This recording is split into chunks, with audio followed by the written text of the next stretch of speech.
Hi, I'm Bert Hoffman. I'm a longtime member of the Rotary Club of Novato and also been a participant in the Novato board for a number of years, off and on for probably 25 years. I've done a number of stints, a couple of terms as president of Novato, and Novato has always been special to me. I've enjoyed working with the people on the boards. I've enjoyed working with Bob Caro, who's the property manager, and I've enjoyed learning and meeting some of the tenants who we've helped in their lives here at Novato. Hi, we're here today at Novato 3. I'm with John Stuber and Paul Scheller, and we're going to talk about the origin of Novato. When I was originally on the board many years ago, I really wanted to understand what was Novato all about, so I could make decisions that were appropriate to the spirit of Novato, and I'd have a better understanding what they were thinking about when they originally created Novato. So with that being said, John, can you take us back and walk us through the origin of Novato and tell us what were you guys thinking about at the beginning, how this all started? Okay, the idea of Novato itself was the genesis of a meeting in Sonoma County, Sonoma State University, actually.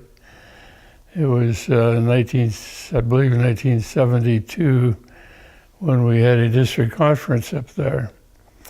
Rube and I went up together. He was incoming president, and I was the incoming chairman of community development.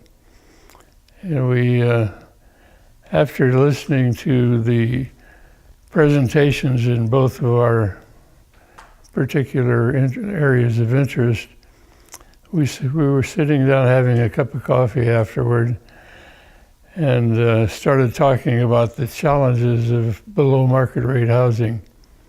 I'd love to. He was a great man, and I was very fortunate to be his son and have him as a father. He was a very attentive family man. The roots of the thought process in developing Novato, which we're speaking of specifically today, go back to his youth in Minnesota. He grew up in a small town, Walnut Grove, outside Minneapolis. Mm-hmm. His father had a hardware store there, and so he would get up every morning about 4 or 5 o'clock and warm up the house so that his father could get up and go get the chickens. The reason I bring that up is back in Minnesota they would have what was called a barn raising. Mm-hmm. And so the community would get together when one of the farmers wanted to put up a barn, and they'd have a Saturday party and literally raise the barn. They would then share with each other, the labor, the food. It'd become a big party. You were building a lot of things around town, so you had a lot of experience in that area. What did it take to get Novato started? Reuben and I had worked on some other below market rate, as I mentioned before, so we were pretty well familiar with all the process necessary for federal participation. And that's really what caused us to try to avoid that. We thought we could do it a lot better, a lot less expense, and a better product. We wanted to encourage it to be like a community, and that worked out in a number of ways. And so we built a community center, had mail. This is kind of on the same model here. The mail, the laundry, a little kitchen, a place for activities that could be changed according to however the community wanted to use it. Uh-huh. Yeah, anytime you saw somebody out at Unit 1 with a jackhammer, there was a Rotarian on the other end. Uh-huh. And it was every day something was being done. Weekends were always big, a lot of work on weekends. So how did you keep all these volunteers organized and keep them on track to build something as complicated as an apartment complex? I'd like to start out that what they did, the Rotarians at that time, this is for Novato 2 we're talking about now, because I know most about it. John knows more about one than I do. But Novato 2, what we did in the mid '83 to late '83, every Rotarian in a club, we had, during that period of time, we had 108 Rotarians at that time.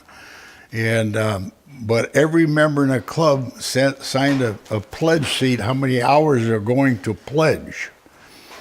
Novato's rents are so reasonable that you'd have to go 300 miles from here to find something priced like we are able to price them. We're very grateful to the Novato Corporation.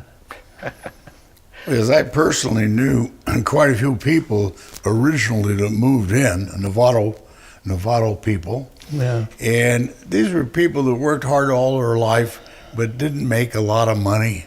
And they lived in houses that were being priced out of. And it was so gratifying to see these people get nice housing and that they could afford.